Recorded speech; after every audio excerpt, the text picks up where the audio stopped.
We're going to go all the way down to Stockbridge, which is a pretty little town. And it's a nice ride down there. But it's a nice ride with a bit of traffic, you know. Well, quite a bit of traffic if we're lucky. You never know how much traffic is going to be on this road. Sometimes it's quite shocking how much there is. Another time it's come over, folks. Another time you don't see much at all, or you'll see it in spurts, you know, there'll be a load and then nothing at all. I just cleared all this across here. It's all covered in poplar trees, big tools, 80 foot average height of popular trees. Cleared the whole lot. Apparently they're going to dig a big lake in there. It's all very, very waterlogged ground anyway, but they're going to dig a big lake in there, you know, for fishing, I think. You see him speed up, look when he can see me when I'm holding him over there.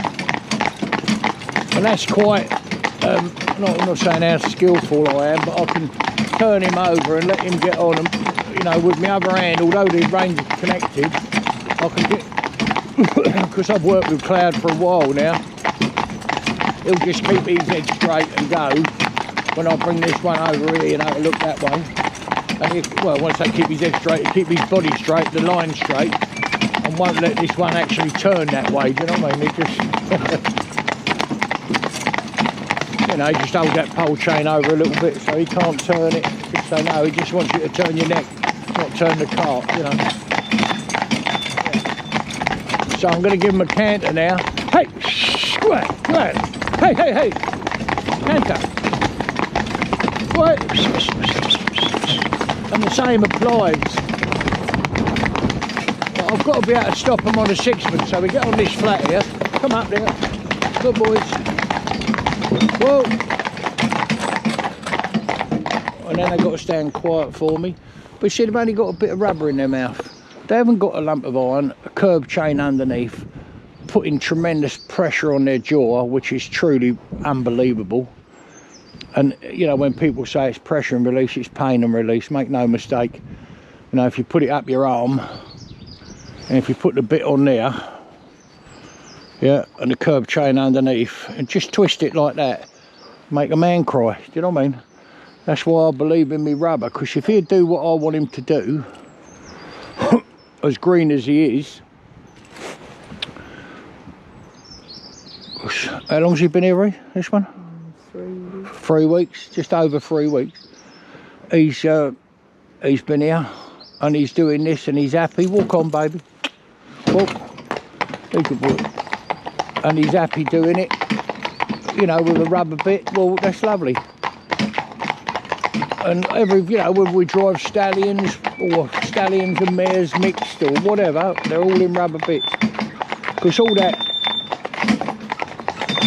you can ruin horse's mouth. This is for people that, I'm not telling anybody how to break horse. You can't, because they're all individuals. I've said it 10,000 times. So if there's, even if that we say there's 30 different types, or if you said there's 10 different types of horses, you know, their characters, the way they are, well then you've got to subdivide that by another 10, so there's 100. So you'd have to write 100 books on how to do this particular horse. Then, and I don't mean this in a big-headed way, but you've got to know, you've got to understand horse, you've got to be able to look at it and think, yeah, you're of that type. You're going to be like this. It would be far better if I do this with you than what's it. But then you've got to subdivide it and say, yeah, although you're of that type, I'm not going to do that with you because that won't be any good at all. You know, you won't like that. And that's the constant problem all the time, is what works for one will not work for another. But when people have got a young horse, I've heard this so many times, these are two things they say, which are both, to my mind, it's not the Holy Bible, but to my mind, they say this absolutely daft. And I mean that with no disrespect to anybody at all. I don't disrespect people at all. But if you look at it from you know, or from my point of view, the way I see it, they say I'm going to get a cheap set of harness and break my horse, you know, see if he'd do it. Well, the last thing you want is a cheap set of harness on horse when you're training it, because so many times the harness breaks. It's a cheap set. You can buy it as, you know, you can buy a set of harness now under 50 quid. Someone showed me a set they bought online, new, but it was like £49 something. I wouldn't have put it anywhere near horse personally, but if you don't know, it's a set of harness, isn't it? If someone sells you harness, if they sell you a handbag or a hat, it's a hat, isn't it? Whether it's any bloody good or not is... Now the problem being,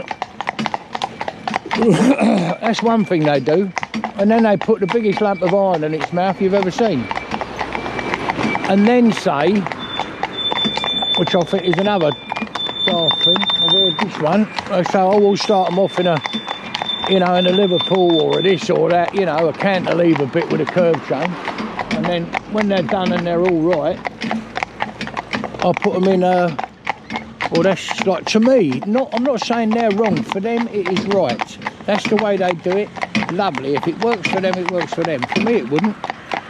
I say put them in this rubber. Every single horse that comes here has rubber bitting. Even this horse here, although he's got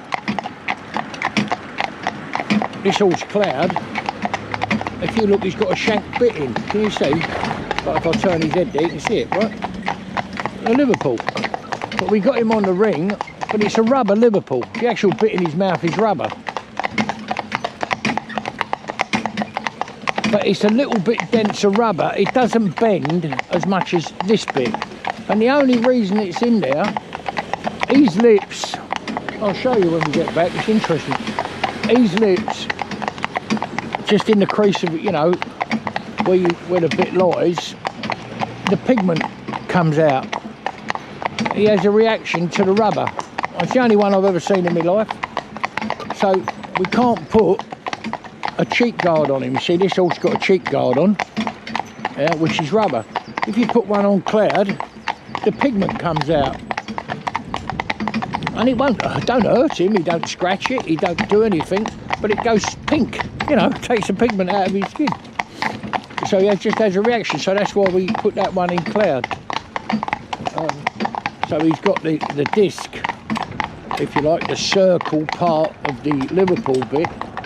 Acts the same, it stops the bit being pulled through his mouth, basically. Come on, boat, up you go. Come on. Hop, trot. Go ahead. Good boy. That'll do, Cloud, that'll do. Hey, Paul. Good boy. Go on, hop.